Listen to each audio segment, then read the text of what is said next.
Alors, une petite vidéo où on va parler de guerre et d'écologie. Alors, il y a le plan de relance de 900 milliards qui a été signé, enfin passé aux US. Et alors, en quoi c'est quoi le lien avec l'écologie et la guerre? Alors, officiellement, ce qu'on met en gros hein, sur le plan, c'est un chèque de 600 dollars pour tous les Américains et des aides pour ceux qui sont au chômage. Donc voilà, donc ça c'est pour que ça apparaisse bien de l'extérieur. Mais en fait, il faut savoir que le texte il fait 5000 pages et que le Congrès, ils ont eu 2 heures pour voter dessus une fois qu'ils l'avaient reçu en fait. Donc autant dire que personne l'a lu. Et alors comment ça marche? Ça marche toujours de la même manière en fait, c'est que dedans, donc à l'extérieur, tu mets un joli package pour qu'il soit obligé d'être voté, hein, parce que tu veux pas être le mec qui a voté contre aider les Américains ou les mecs qui sont au chômage.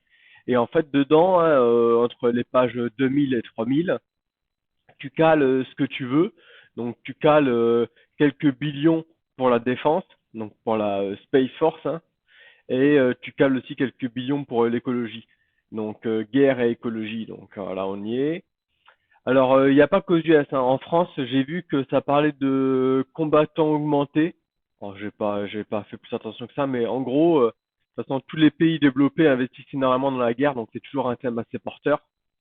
Chine et Inde aussi, ça s'est tendu en ce moment, avec les US qui back l'Inde. Euh, ah oui, alors cybersécurité aussi, donc j'englobe défense et cyberdéfense en fait, hein. Je pense que c'est juste que cybersécurité, c'est la défense du 21e siècle, hein. Donc, pour moi, c'est la même chose. En mer de Chine aussi, il y a toujours des tensions entre la Chine et les États-Unis. La Russie et la Chine qui patrouillent ensemble près de la Corée du Sud et du Japon. Donc voilà, donc c'est tendu partout. Donc la guerre, c'est toujours un secteur d'investissement porteur, hein. Tous les pays passent masse de pognon dedans. Donc comment est-ce qu'on peut en profiter? Il y a un ETF sectoriel qui est pas mal, que j'aime bien dessus. Donc XAR, aérospace et défense. Donc là, on est totalement dans le sujet. Donc lui, il est pas mal, hein. Ça peut être une bonne option si vous pensez que c'est un bon coup à jouer. Ah, il y a un mec qui s'amusait à compter, donc dans le texte de 5000 pages là. Voilà, donc missile 19, missile, t'as 19 fois le mot qui apparaît, aircraft 208 fois, munitions 46 fois, et à côté de ça, t'as healthcare, docteur, masque, bon, ça, voilà. Donc grosso modo, plutôt investir sur la guerre que sur la santé. Et en plus, donc on a vu tout à l'heure qu'il y avait, on l'a vu ici, 2 millions pour la Space Force, et il y avait aussi quelques billions pour les nouvelles énergies en fait, hein. Le thème de l'écologie aussi a été pas mal glissé dedans. Donc ça, je sais plus ce que c'est. Ah oui, le Great Reset. Donc en gros, il y a une grosse tendance des investisseurs. Voilà, in fact, cette année, 70% des investisseurs institutionnels, donc les pros, vont arrêter d'acheter des compagnies qui sont pas sustainable.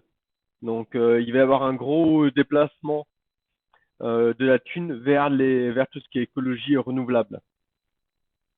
Donc, ça commence même à parler de bubble, vu que les investissements commencent déjà à arriver. C'est peut-être un peu tard, mais enfin, il y a toujours de quoi se faire peut-être un peu de pognon là-dessus. Donc, bon, un exemple de une société qui a déjà bien jumpé en 2020. Donc, il y en a d'autres, hein. Donc, comment est-ce qu'on peut jouer ça? Encore un ETF sectoriel sur tout ce qui est Sustainable Green Energy, donc ESGV, donc de chez Vanguard, qui est pas trop mal. Donc, c'est pareil, ça peut être un autre coup à jouer, hein. Donc, XAR, qui est ici pour tout ce qui est guerre et défense, et ESGV pour tout ce qui est Green Energy, écologie renouvelable.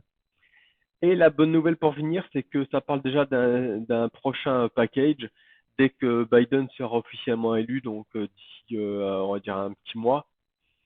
Donc ça risque de pomper encore plus. Donc il y a des chances que guerre et écologie en 2021, ce soit un bon investissement, hein. Donc ça peut être quelque chose à jouer.